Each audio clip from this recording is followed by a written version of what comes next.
नमस्कार साथियों, aspirant IAS पर आपका पुनः एक बार स्वागत है। अंडरस्टैंड योर एनसीईआरटी की इस हमारी सीरीज में हम कक्षा 9 की भूगोल विषय की एनसीईआरटी देख रहे हैं, जिसमें अभी तक हमने 4 अध्यायों का अध्ययन कर लिया है और उन्हें अच्छे से समझ लिया है। आज के इस वीडियो में हम अपने अगले अध्याय की ओर चलेंगे, जो प्राकृतिक वनस्पति तथा वन्य प्राणियों से संबंधित है। इस अध्याय को हम 2 भागों में यानी 2 वीडियो में करके देखेंगे, ताकि वीडियो अत्यधिक लंबा ना हो और आपको अच्छे से इस समस्त जो टॉपिक है उसको समझने में भी आसानी हो। तो चलिए चलते हैं चैप्टर की ओर और उसे समझने का प्रयास करते हैं। आज के इस वीडियो में हम प्राकृतिक वनस्पतियों के बारे में जानने का प्रयास करेंगे और यह मतलब कि प्राकृतिक जो वनस्पतियां हैं वह मुख्यतः भारत के संदर्भ में यानी भारत की प्राकृतिक वनस्पतियों के बारे में जानने का अध्ययन करेंगे। तो आइए चलते हैं अपने टॉपिक की ओर। आज के हमारे इस टॉपिक का जो चैप्टर है उसका नाम है प्राकृतिक वनस्पति तथा वन्य प्राणी। क्या आपने कभी अपने स्कूल, घर या आसपास के मैदानों में भांति भांति के वृक्ष, झाड़ियाँ, घास तथा पक्षियों को देखा है? क्या वह एक ही प्रकार के हैं या अलग अलग तरह के हैं? भारत एक विशाल देश है, अतः इसमें आप अनेक प्रकार की जैव रूपों की कल्पना कर सकते हैं।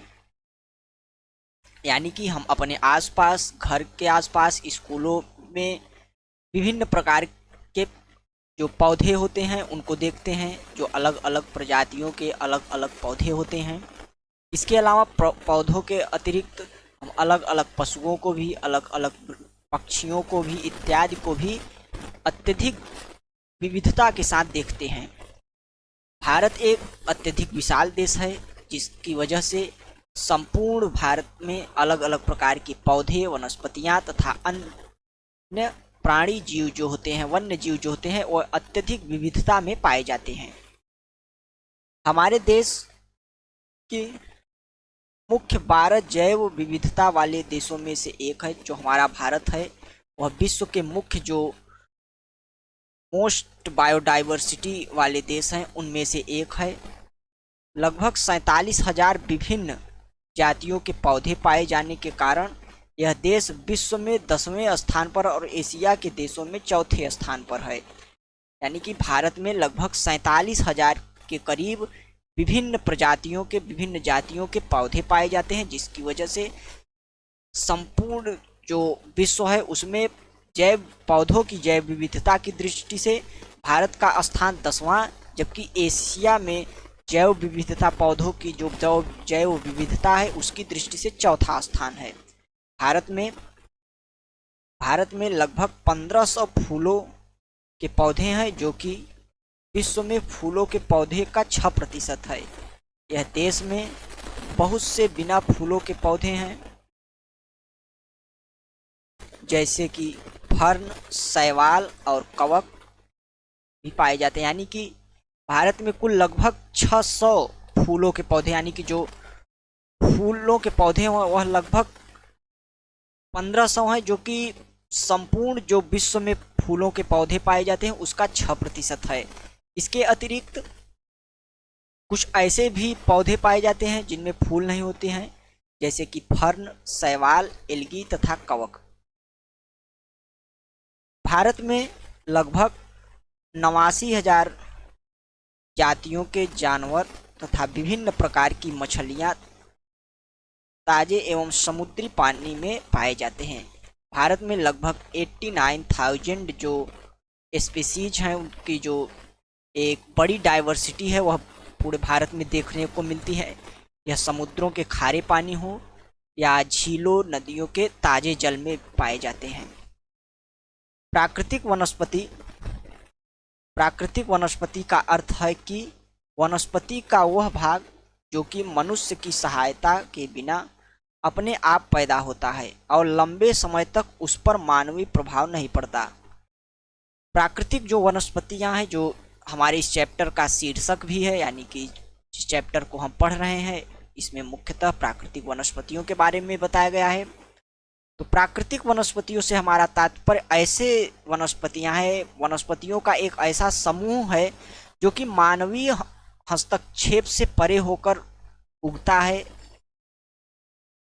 फैलता है, समृद्ध होता है और अत्यधिक चिरकाल तक बना रहता है, जिसमें मानवीय हस्तक्षेप न के बराबर होता है। इसे अक्षत वनस्पति भी कहते हैं। अतः विभिन्न प्रकार की कृषिकृत फसल और बागान वनस्पति का भाग तो है, परंतु प्राकृतिक वनस्पतियां नहीं। अतः जो विभिन्न प्रकार की जो फसलें पाई जाती हैं, फल के बागान, वनस्पति इत्यादि जो पाई जाती हैं, वे एक प्रकार के पौधे तो हैं, परंतु उन्हें हम प्राकृतिक वनस्पतियों के रूप में नहीं कह सकते, क्योंकि प्राकृतिक वनस्पतियों की जो मुख्य विशेषता होती है वह मानवीय हस्तक्षेप है। यानी कि जिस भी पौधे के विकास में यदि मानवीय हस्तक्षेप होता है तो उसे हम प्राकृतिक वनस्पति के रूप में सम्मिलित नहीं कर सकते हैं। क्या आप जानते हैं, वह वनस्पति जो मूल रूप से भारतीय है उसे देशज कहते हैं, लेकिन जो पौधे भारत के बाहर से आए हैं उन्हें विदेशज पौधे कहा जाता है। यह एक एडिशनल जानकारी थी। चलते हैं आगे। वनस्पत जगत शब्द का अर्थ किसी विशेष क्षेत्र में किसी समय में पौधे की उत्पत्ति से है। इस तरह प्राणी जगत जानवरों के विषय में बतलाता है। वनस्पति जगत जो एक टर्म आता है, जो एक शब्द आता है, उससे तात्पर्य एक ऐसा स्थान जिस पर किसी विशेष पौधे, किसी विशेष वनस्पति की जो उत्पत्ति होती है उसी स्थान में होती है, तो उसे वनस्पति जगत बोला जाता है। इसी तरह प्राणियों के संदर्भ में भी होता है, जिस किसी भी विशेष क्षेत्र में किसी स्पीसीज, किसी प्राणी की उत्पत्ति होती है, विकास होता है, उसे जो जंतु जगत या प्राणी जगत के नाम से जाना जाता है। वनस्पति तथा वन्य प्राणियों में इतनी विविधता निम्नलिखित कारणों से है। नीचे यह कुछ कारण बताए गए हैं जो कि वनस्पतियों तथा प्राणियों की विविधता में महत्वपूर्ण भूमिका निभाते हैं। तो सर्वप्रथम देखते हैं धरातल। धरातल एक ऐसा कारक है जो कि वनस्पतियों तथा प्राणियों के विविधता में वृद्धि के लिए महत्वपूर्ण भूमिका निभाता है। तो सर्वप्रथम धरातल के अंतर्गत हम देखते हैं कि इसमें सर्वप्रथम भूभाग जो है वह महत्वपूर्ण भूमिका निभाता है। प्राणियों और वनस्पतियों की विविधता में भूमि का वनस्पति पर प्रत्यक्ष एवं अप्रत्यक्ष प्रभाव पड़ता है। क्या पर्वत, पठार तथा मैदान और शीतोष्ण कटिबंधों में एक ही प्रकार की वनस्पति नहीं हो सकती? धरातल के स्वभाव का वनस्पति पर बहुत प्रभाव पड़ता है। उपजाऊ भूमि पर प्रायः कृषि की जाती है। उबड़ तथा असमतल भूमि पर जंगल एवं जो घास के मैदान होते हैं, जिनमें वन्य प्राणियों को आश्रय मिलता है। तो वनस्पतियों के विकास में, वनस्पतियों की विविधता में धरातल एक महत्वपूर्ण भूमिका निभाता है, जिसमें धरातल को हम दो भागों में समझ सकते हैं, एक तो भूभाग और दूसरा मृदा। तो भूभाग के अंतर्गत हम यह समझते हैं कि जो भूभाग होता है वह संपूर्ण पृथ्वी पर कई अलग अलग अपनी विशेषताओं को लिए रहता है और उन्हीं विशेषताओं से प्रभावित होकर उन अलग अलग क्षेत्रों में अलग अलग प्रकार की जो वनस्पतियां हैं वो पाई जाती हैं तथा अलग अलग प्रकार के जंतुओं का विकास होता है। इसके अतिरिक्त धरातलीय जो कारण है उसके अंतर्गत मृदा को भी हम समझ लेते हैं कि मृदा किस प्रकार से जंतुओं तथा वनस्पतियों की विविधता में योगदान करता है। विभिन्न स्थानों पर अलग अलग प्रकार की मृदा पाई जाती है जो विविध प्रकार की वनस्पति का आधार है। मरुस्थल की बलुई मृदा, कटीली झाड़ियाँ तथा नदियों के डेल्टा क्षेत्र में पर्णपाती वन पाए जाते हैं। पर्वतों की ढलान में जहाँ मृदा की परत गहरी है शंकुधारी वन पाए जाते हैं। तो इस प्रकार हमने देखा कि किस प्रकार से मृदा वनस्पतियों की विविधता को प्रभावित कर रही है। अलग अलग प्रकार की मृदा, जैसे कि यदि मरुस्थलीय प्रकार की मृदा रहेगी तो उसमें कटीली जो झाड़ियाँ होती हैं वह पाई जाती हैं, और जो नदियों का डेल्टाई क्षेत्र होता है उसमें अलग प्रकार की पर्णपाती प्रकार, मैंग्रोव प्रकार की जो वनस्पतियाँ पाई जाती हैं। इसके अतिरिक्त जो पर्वतीय ढालों के क्षेत्र, गिरपदीय क्षेत्र होते हैं, उनमें शंकुधारी वन पाए जाते हैं। वनस्पतियों तथा जंतुओं की विविधता में एक अगला कारण जो होता है वह जलवायु का होता है। जलवायु के अंतर्गत हम सर्वप्रथम तापमान को देखते हैं। टेम्परेचर किस प्रकार से वनस्पतियों की विविधता को प्रभावित करता है।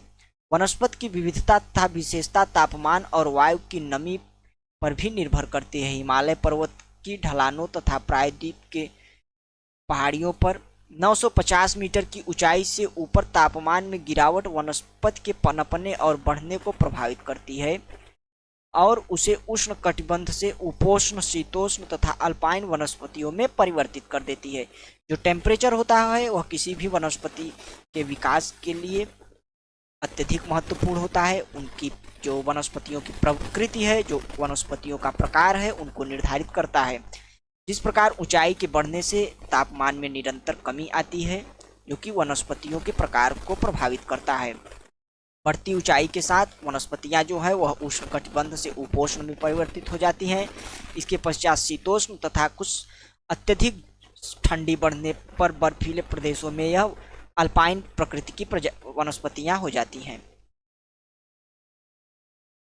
क्लाइमेट के अंतर्गत अगला जो कारक है वह है सूर्य का प्रकाश। सूर्य का प्रकाश जो है वह अत्यधिक मात्रा में वनस्पतियों तथा जीवों को प्रभावित करता है।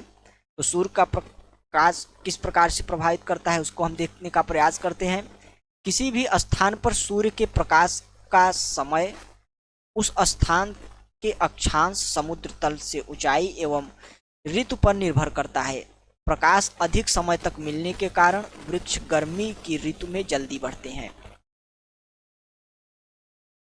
सूर्य का जो प्रकाश होता है वह हम जानते हैं कि वह निम्न अक्षांशों यानी भूमध्य रेखा से उच्च अक्षांशों यानी ध्रुवों की ओर जाने पर कम होता जाता है। उसकी मात्रा जो होती है, उसकी इंटेंसिटी जो होती है वह निरंतर कम होती जाती है, जिसका प्रभाव वनस्पतियों तथा जंतुओं के विकास पर पड़ता है।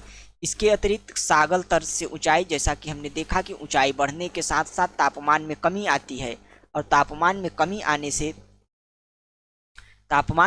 कमी आने से वनस्पतियों पर प्रभाव पड़ता है। याद कीजिए कि हिमालय के पर्वत के जो दक्षिणी ढलान पर उत्तरी ढलान की अपेक्षा ज़्यादा सघन वनस्पति क्यों है। इसका उत्तर जो ये सूर्य का प्रकाश है उसके अंतर्गत आपको मिल सकता है। इसके बारे में आप सोचिए तथा इसके उत्तर को कमेंट बॉक्स में कमेंट अवश्य करिए, क्योंकि यह एक आसान प्रश्न है और इसको आप अभी अगले ही कुछ समयों में पढ़ चुके हैं। तो ध्यान दीजिए और इसे समझने की कोशिश करिए। वनस्पतियों के विकास तथा उनको जो प्रभावित करने वाले कारक होते हैं उनके में क्लाइमेट महत्वपूर्ण भूमिका निभाता है। क्लाइमेट के अंतर्गत हम कुछ सब डिविजन्स को देख रहे हैं। उसके अंतर्गत हम देखते हैं कि वर्षण किस प्रकार से वनस्पतियों के विकास तथा उनकी विविधता को निर्धारित करता है। भारत में लगभग सारी जो वर्षा आगे बढ़ते हुए दक्षिण पश्चिमी मानसून जून से सितंबर तक एवं पीछे हटते उत्तरी पूर्वी मानसून से होती है।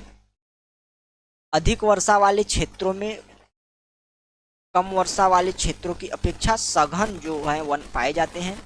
वर्षा अत्यधिक महत्वपूर्ण भूमिका निभाती है। जिस भी स्थान पर अत्यधिक वर्षा होगी वहां पर वनस्पतियों तथा जंतुओं का विकास स्वाभाविक है अत्यधिक मात्रा में पाया जाएगा। पश्चिमी घाट के पश्चिमी ढाल पर पूर्वी ढाल की अपेक्षा अधिक सघन वन क्यों है। भारत का जो भौतिक प्रदेशों का जब हम विभाजन पढ़ रहे थे तो उसके अंतर्गत हमने पूर्वी तथा पश्चिमी ढलानों में जो पश्चिमी घाट है उसके पूर्वी ढलान तथा पश्चिमी ढलान में थोड़ा सा अंतर देखने का प्रयास किया था। किस प्रकार से जो पश्चिमी घाट का पश्चिमी ढलान है वह मानसून के जो आने वाली जो मानसूनी पवनें होती है उनके सीध में पड़ता है, जबकि जो पूर्वी ढलान होता है वह पवन के विमुख पड़ता है, जिसके कारण वह वृष्टि छाया प्रदेश का निर्माण होता है। तो इस प्रश्न का उत्तर भी आपको मिल गया होगा। क्या आपने कभी सोचा है कि वन मनुष्य के लिए क्यों आवश्यक है? वन नवीकरण योग्य संसाधन है और वातावरण की गुणवत्ता बढ़ाने में मुख्य भूमिका निभाते हैं। जो संसाधन होते हैं वह मानव उपयोगी होते हैं। ऐसे वस्तुएं, ऐसी जो प्रकृति में पाई जाने वाली वस्तुएं हैं जो मानव की सहायता करें, मानव की किसी कार्य आए, उन्हें हम संसाधन कहते हैं। संसाधन मुख्यतः दो प्रकार के होते हैं, या तो वे नवीकरणीय हो गए, यानी कि जो अपनी मात्रा को स्वतः ही बढ़ाते रहते हैं, स्वतः ही संतुलित करते हैं, या अनवीकरणीय होते हैं, यानी कि उनके उपभोग के दौरान उनकी मात्रा निरंतर कम होती चली जाती है। तो वन जो होते हैं वह मुख्यतः एक संसाधन है, क्योंकि यह मानव के उपयोग में आते हैं और मानव के उपयोग में आने के साथ साथ यह एक नवीकरणीय संसाधन है। इसके अतिरिक्त हम देखते हैं कि ये स्थलीय जलवायु, मृदा अपरदन तथा नदियों की धारा को भी नियंत्रित करते हैं। जो वन होते हैं वह स्थलीय जलवायु को नियंत्रित करते हैं, वहाँ के तापमान को नियंत्रित करते हैं, वहाँ की मृदा के विशेषताओं को निर्धारित करते हैं, मृदा अपरदन को रोकते हैं, नदियों की धाराओं को रोकते हैं। बाढ़ क्षेत्रों के दौरान जब नदियों का जब बाढ़ आता है तो उसके दौरान तटबंधों की रक्षा करते हैं। तो इस प्रकार जो वन है वह मनुष्य के लिए अत्यधिक उपयोगी हैं। ये बहुत सारे उद्योगों के आधार हैं तथा कई समुदायों की आजीविका प्रदान करते हैं, यानी कि अत्यधिक जो कई उद्योग हैं वह अत्यधिक मात्रा में वनस्पतियों पर ही निर्धारित हैं, जैसे कि रबर उद्योग हो गया, माचिस उद्योग हो गया, फार्मास्यूटिकल जो इंडस्ट्री है वह भी बहुत ही मात्रा में वनस्पतियों पर ही निर्धारित होती है। ये मनोरम प्राकृतिक दृश्यों के कारण पर्यटकों को भी आकर्षित करते हैं। इनकी मुख्य विशेषता यह भी है कि यह पर्यटकों को भी आकर्षित करते हैं। ये पवन तथा तापमान को नियंत्रित करते हैं और वर्षा लाने में भी सहायता करते हैं। इसमें मृदा को जीवाश्म मिलता है और ये वन्य प्राणियों के जो है वह आश्रय होते हैं। भारतीय प्राकृतिक वनस्पति के कारण कई कारणों से बहुत बदलाव आया, जैसे कि कृषि के लिए अधिक क्षेत्र की मांग, उद्योगों का विकास, शहरीकरण की परियोजनाएं और पशुओं के चराने की व्यवस्था के कारण अन्य क्षेत्र कम हो रहा है, वन्य क्षेत्र कम हो रहा है। भारतीय वन्य जो क्षेत्र है वह निरंतर कम होता चला जा रहा है, सिकुड़ता चला जा रहा है, जिसके कई कारक हैं, जैसे कि खेती की अत्यधिक मात्रा, जो कृषि क्षेत्र है उसकी अत्यधिक मात्रा जनसंख्या वृद्धि के साथ साथ बढ़ती जा रही है। इसके अतिरिक्त उद्योगों का विकास हो रहा है, उद्योग इंडस्ट्री स्थापित की जा रही हैं। वनों क्षेत्रों जो वन्य क्षेत्र हैं उनमें शहरीकरण हो रहा है, जिससे वनों का विनाश हो रहा है। इत्यादि कई कारण हैं जो भारत में वनों का जो क्षेत्र है उसको संकुचित करने में भूमिका निभा रहे हैं। परियोजना कार्य, अपने स्कूल, गली मोहल्ले में वन महोत्सव का आयोजन करो और वृक्ष पौधे लगाओ, इसकी देखभाल करो और देखो वे कैसे बढ़ते हैं। यह एक पॉजिटिव जो वर्क है वह यह बुक विद्यार्थियों को दे रहा है कि यह आप अपने स्तर पर पर्यावरण की रक्षा करें तथा वृक्ष लगाएं, उनकी देखभाल करें। चलते हैं आगे। सन 2003 में वनों का कुल क्षेत्रफल 68 लाख वर्ग किलोमीटर था। भारत में बहुत से भाग में वन क्षेत्र सही मायने में प्राकृतिक नहीं है। कुछ अगम्य क्षेत्रों को छोड़कर, जैसे हिमालय और मध्य भारत के कुछ भाग तथा मरुस्थल जहां प्राकृतिक वनस्पतियां हैं, शेष भागों में मनुष्य के हस्तक्षेप से प्राकृतिक वनस्पति आंशिक या संपूर्ण रूप से परिवर्तित हो चुकी है या बिल्कुल निम्न कोटि की है। 2003 में जो वनों का क्षेत्रफल रहा है वह लगभग 68 लाख वर्ग किलोमीटर था। भारत में जो वनों का क्षेत्र है उसमें लगातार मानवीय हस्तक्षेप बढ़ता जा रहा है, जिससे प्राकृतिक वन जो है वह लगातार कम होते हैं। क्या आप जानते हैं कि सन 2001 में वनों का कुल क्षेत्रफल भारत के क्षेत्रफल का 20.55% था। यहाँ वन दिया है, यानी कि इसमें सभी प्रकार के वन आते हैं जो मानवीय हस्तक्षेपों के माध्यम से भी लगाए जाते हैं। यहाँ सिर्फ प्राकृतिक वनस्पतियों की बात नहीं की गई है। वनों को प्रभावित करने में पारिस्थितिकी तंत्र किस प्रकार से भूमिका निभाता है, उसको हम देखने का प्रयास करते हैं तथा समझते हैं। भारत पर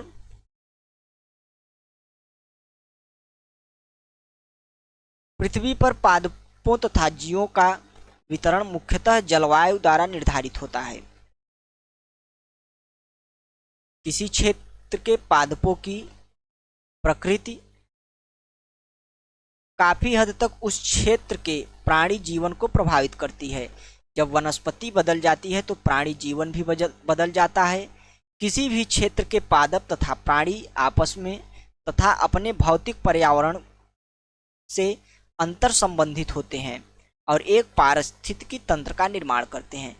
पारिस्थितिकी तंत्र को यहाँ पे समझाया गया है कि पारिस्थितिकी तंत्र क्या होता है। जो जीवन होता है, जो वनस्पतियों का जीवन हो या प्राणियों का जीवन हो, वह एक निश्चित क्षेत्र में, वह एक अपने निश्चित, यानी कि जिस क्षेत्र में वह अनुकूलित हो सकते हैं, जिस क्षेत्र में वह विकसित हो सकते हैं, उस एक निश्चित क्षेत्र में उनके संपूर्ण जीवन का विकास होता है। और प्रत्येक क्षेत्र के साथ जलवायु बदलती है, परिस्थितियां बदलती हैं, जिससे पौधों की, प्राणियों की जो प्रकृति है, प्रजाति है, वह भी बदल जाती है।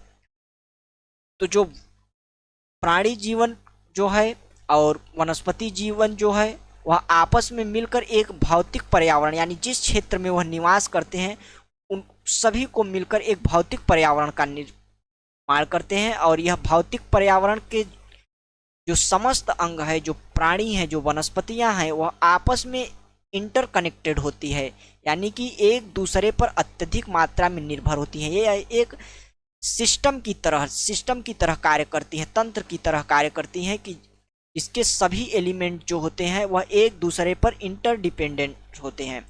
तो जो पारिस्थितिकी तंत्र होता है, जो भौतिक एक पर्यावरण का निर्माण ये वनस्पतियां और ये जीव आपस में मिलकर करते हैं, जो एक दूसरे पर निर्भर होते हैं, जो एक दूसरे पर से अंतर संबंधित होते हैं, उसी अंतर संबंध को, उसी भौतिक पर्यावरण को पारिस्थितिकी तंत्र कहा जाता है। मनुष्य भी इस पारिस्थितिकी तंत्र का अविच्छिन्न भाग है। मानव कैसे किसी स्थान के पारिस्थितिकी तंत्र को प्रभावित करता है। मनुष्य वन्य जीवन और वनस्पति को अपने लाभ के लिए प्रयोग करता है।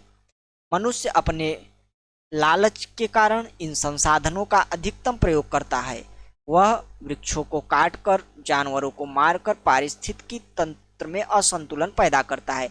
जो मनुष्य होता है वह पारिस्थितिकी तंत्र में वर्तमान में अत्यधिक बदलाव कर रहा है, उसको क्षति पहुंचा रहा है, जो कि अपने लाभ के लिए वनस्पति क्षेत्रों को निरंतर कम करता जा रहा है, जिससे कि जो प्राणियों में विविधता है वह समाप्त हो रही है। परिणाम स्वरूप कुछ जो प्रजातियां हैं वह विलुप्त होती जा रही हैं। जो मनुष्यों के जो विकास कार्य हैं, मनुष्यों की जो विकास परियोजनाएं हैं, उसके कारण जो प्रजातियां हैं, पौधों की हो चाहे वह प्राणियों की हो, वह अत्यधिक जो कई प्रजातियां हैं वह विलुप्त होती जा रही हैं। क्या आप जानते हैं कि धरातल पर एक विशिष्ट प्रकार की वनस्पति या प्राणी जीवन वाले विशाल पारिस्थितिकी तंत्र को जियोम कहते हैं, यानी कि बायोम कहते हैं। जियोम की पहचान पादप पर आधारित होती है। यहाँ पर बायोम यानी जियोम को बताया गया है कि यह क्या होता है। यह धरातल पर एक जो विशिष्ट प्रकार की वनस्पति या जो विशिष्ट प्रकार का प्राणी जीवन होता है, उसका एक विशाल जो पारिस्थितिकी तंत्र होता है। यह पारिस्थितिकी तंत्र से एक ब्रॉड कॉन्सेप्ट है, यानी कि जियोम वह होता है जो कई पारिस्थितिकी तंत्रों से मिलकर बनता है, और कई जो जीवोम होते हैं उनसे मिलकर एक जीवमंडल का निर्माण होता है। तो जीवमंडल जो है वह पारिस्थितिकी तंत्रों का, जो विशाल पारिस्थितिकी तंत्रों का एक समूह होता है, उसी को जियोम कहा जाता है, जिसमें कई प्रजाति की वनस्पतियां तथा प्राणी होते हैं। इनकी जो पहचान है वह वनस्पतियों के आधार पर ही की जाती है।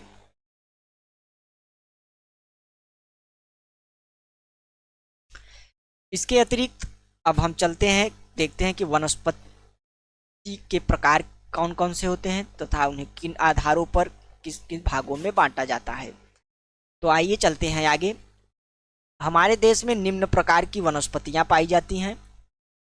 सर्वप्रथम हम उष्णकटिबंधीय सदाबहार वन देखेंगे, फिर उसके बाद उष्णकटिबंधीय पर्णपाती वन, उष्णकटिबंधीय कटीले वन या झाड़ियाँ, इसके अतिरिक्त पर्वतीय वन तथा मैनग्रोव वन। तो आइए एक एक कर इन्हें देखने हैं और समझने का प्रयास करते हैं।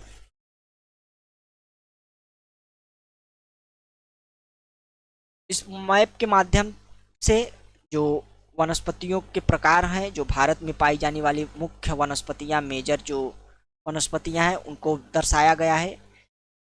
इसे हम एक नज़र में देख लेते हैं। सर्वप्रथम उष्णकटिबंधीय जो सदाबहारी वन होते हैं वह इन क्षेत्रों में पाए जाते हैं।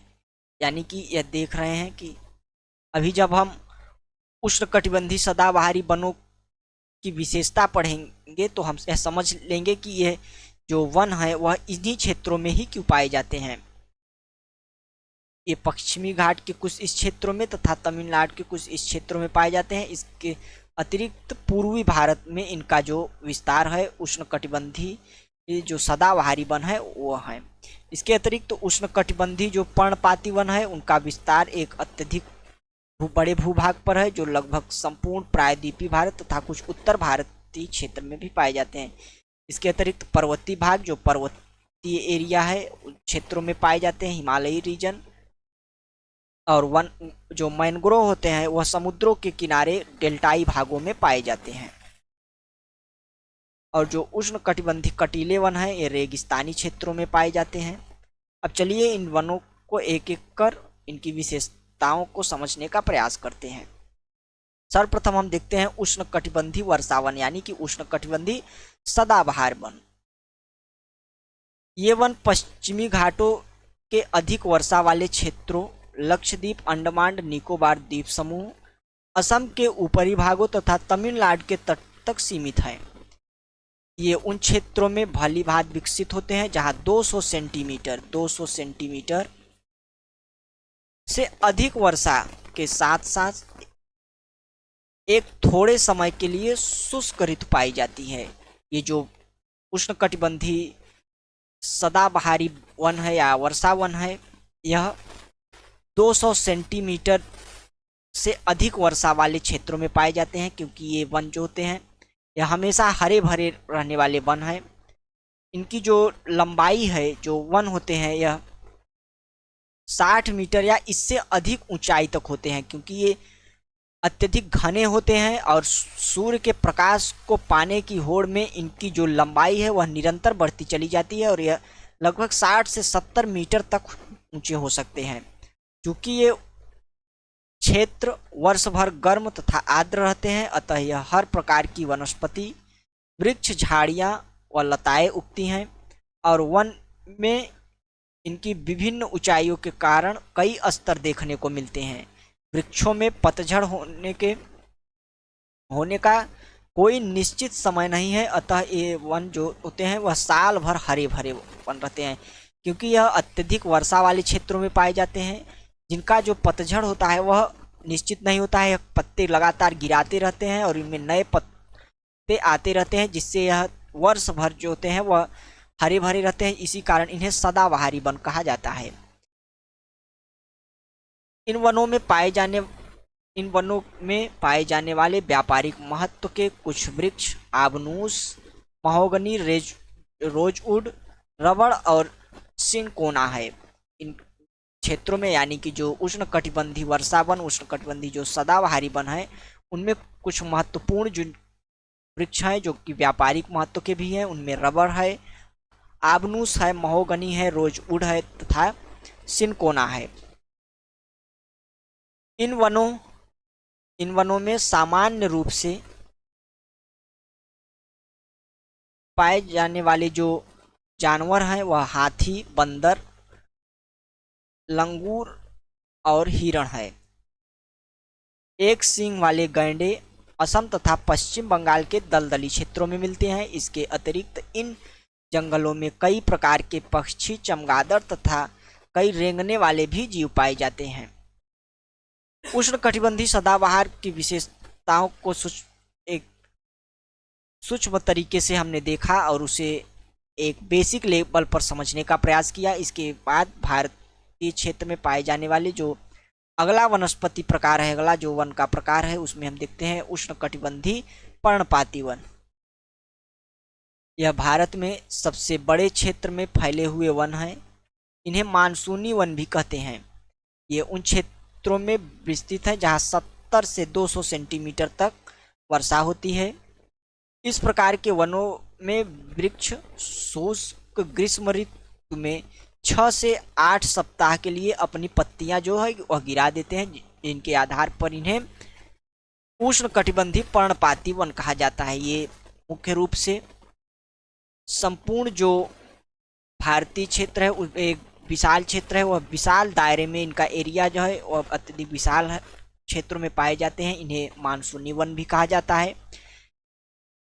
ये 70 से 200 सेंटीमीटर तक की वर्षा वाले क्षेत्रों में पाए जाते हैं। जल की उपलब्धि के आधार पर इन वनों को आर्द्र तथा शुष्क पर्णपाती वनों में विभाजित किया जाता है। इनमें आर्द्र या नम पर्णपाती वन उन क्षेत्रों में पाए जाते हैं जहां 100 से 200 सेंटीमीटर तक वर्षा होती है।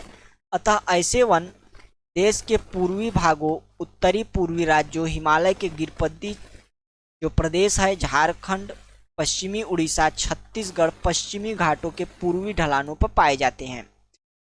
जहां 100 से 200 सेंटीमीटर तक वर्षा होती है वहां पर आर्द्र पर्णपाती वन पाए जाते हैं। इन क्षेत्रों को अभी हमने देखा। सागौन इन वनों की सबसे जो प्रमुख प्रजाति है। बांस, साल, शीशम, चंदन, कुसुम, अर्जुन तथा जो सहतूत है, ये प्रमुख इनका व्यापारिक महत्व है जो उष्णकटिबंधीय पर्णपाती क्षेत्रों में पाए जाते हैं। शुष्क पर्णपाती क्षेत्र उन क्षेत्रों को कहते हैं जहां जो वर्षा होती है वह 70 सेंटीमीटर से 100 सेंटीमीटर के बीच होती है। ये वन जो है वह प्रायद्वीपीय पठार के ऐसे क्षेत्र वर्षा वाले क्षेत्रों में है जिसमें उत्तर प्रदेश तथा बिहार के मैदान भी पाए जाते हैं। यानी कि जो शुष्क पर्णपाती वनस्पतियां होती हैं वह प्रायद्वीपीय भारतीय क्षेत्र में पाई जाती हैं। इसके अतिरिक्त उत्तर प्रदेश और बिहार में भी इनका जो विस्तार है वह देखा जाता है।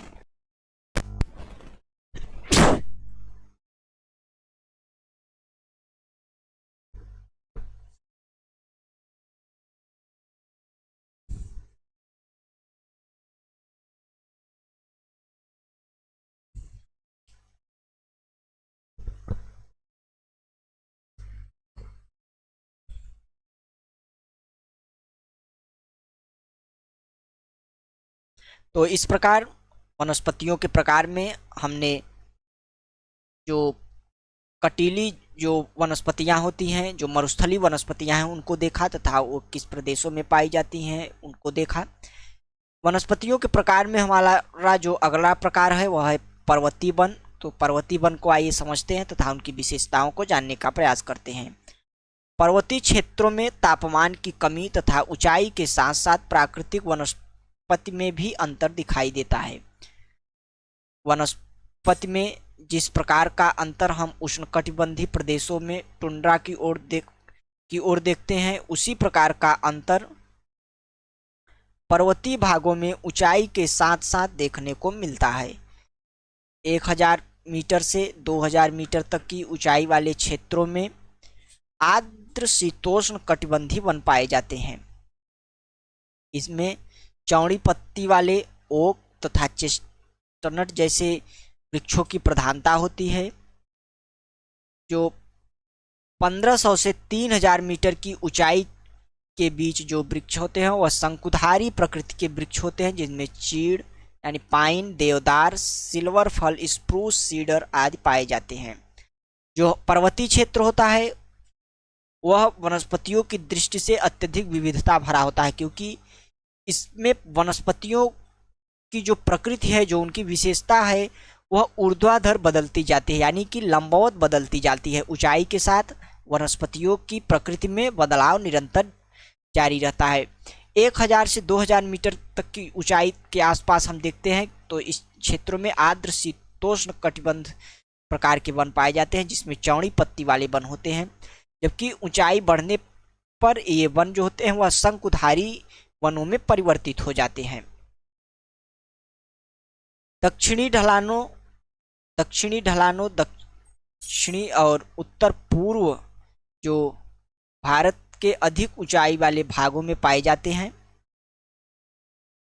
ये वन जो है वह हिमालय के दक्षिणी ढलानों, दक्षिणी और उत्तर पूर्व भारत में अधिक ऊंचाई वाले भागों में पाए जाते हैं। अधिक ऊंचाई पर प्रायः शीतोष्ण कटिबंधी घास के मैदान पाए जाते हैं।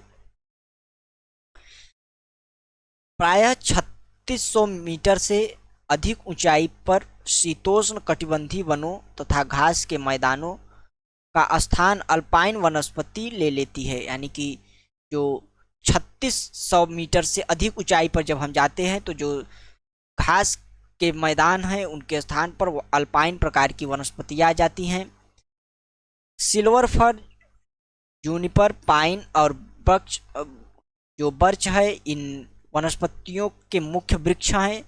जैसे जैसे हिमरेखा के निकट पहुंचते हैं इन वृक्षों के आकार छोटे होते जाते हैं, अंततः झाड़ियों के रूप के बाद वे अल्पाइन घास के मैदानों में विलीन हो जाते हैं। यानी कि ऊंचाई जैसे जैसे बढ़ती है जो वृक्षों का आकार होता है वह छोटा होता चला जाता है और अंततः देखा जाता है कि ये घासों के रूप में परिवर्तित हो जाते हैं। इनका जो प्रयोग होता है, यानी जो घासों का प्रयोग होता है, वह गुज्जर तथा बकरवाल जैसी घुमक्कड़ प्रजातियों द्वारा पशुचारण के लिए किया जाता है।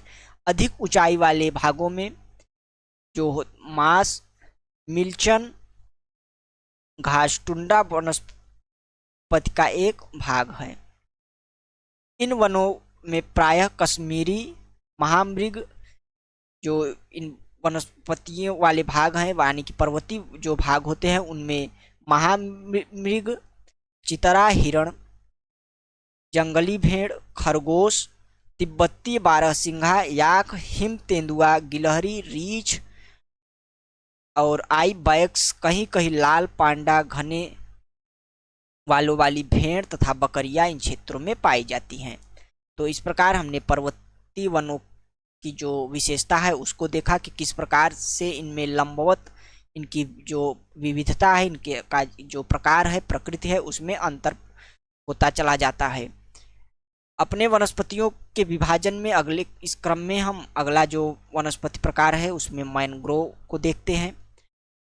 यह जो है मैंग्रोव वह वनस्पति तटवर्ती क्षेत्रों में जहाँ ज्वार भाटा आते हैं कि सबसे महत्वपूर्ण वनस्पति है, यानी कि यह जो समुद्र तटीय क्षेत्र होता है उन क्षेत्रों में पाई जाती है। मिट्टी और बालू इन तटों पर एकत्र हो जाती है। जैसे वनों पर ये जो मैंग्रोव वन होते हैं यह मुख्य रूप से तटीय क्षेत्रों में पाए जाते हैं और इन वनों की जड़ों में के आसपास जो होता है वह मिट्टी और बालू का एक सम्मिलित रूप जो होता है वह एकत्र हो जाता है।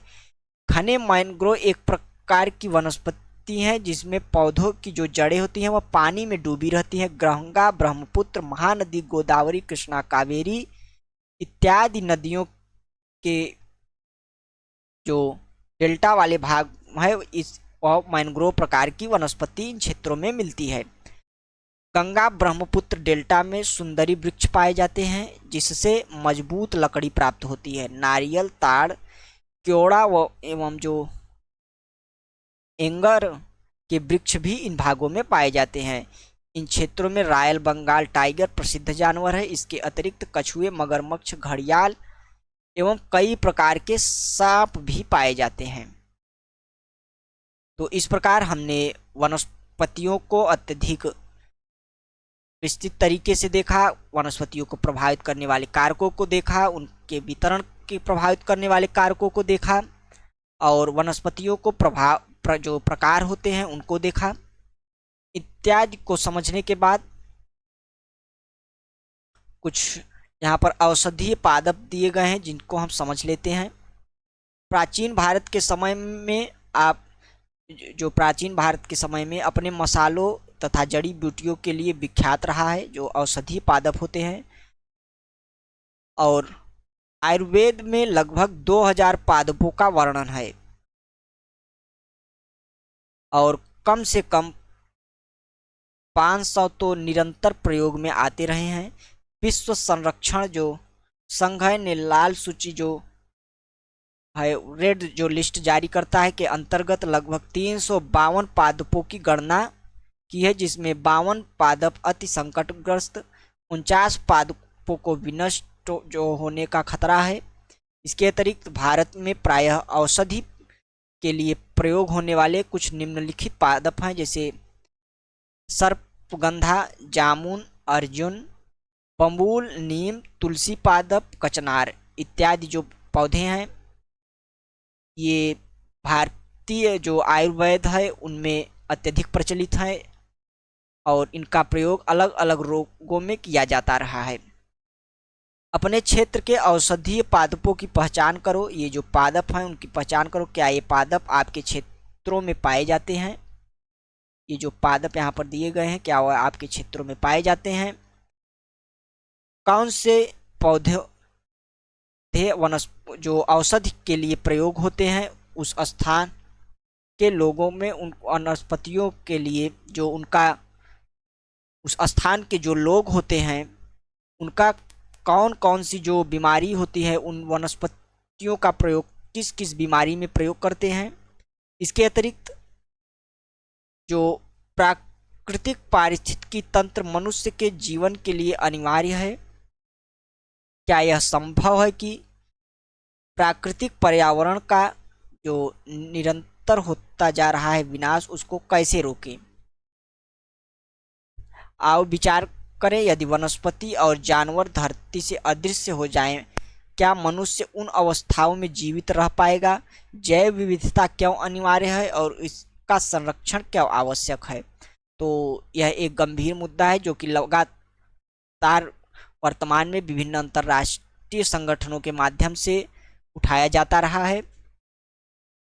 तो इस प्रकार वनस्पतियों के इस टॉपिक को हमने अच्छे से समझा और एक उस बेसिक लेवल पर संपूर्ण भारत में पाई जाने वाली वनस्पतियों का अध्ययन किया। इस चैप्टर का अगला जो पार्ट है, यानी कि जो वाइल्ड लाइफ है, वन्य प्राणी है, उसको हम अगले वीडियो में देखते हैं। तब तक के लिए इस क्लास को आज यहीं रोकते हैं और अगली क्लास में इस चैप्टर को का जो बचा हुआ हिस्सा है उसको हम पूरा करेंगे। तब तक के लिए धन्यवाद, नमस्कार, जय हिंद।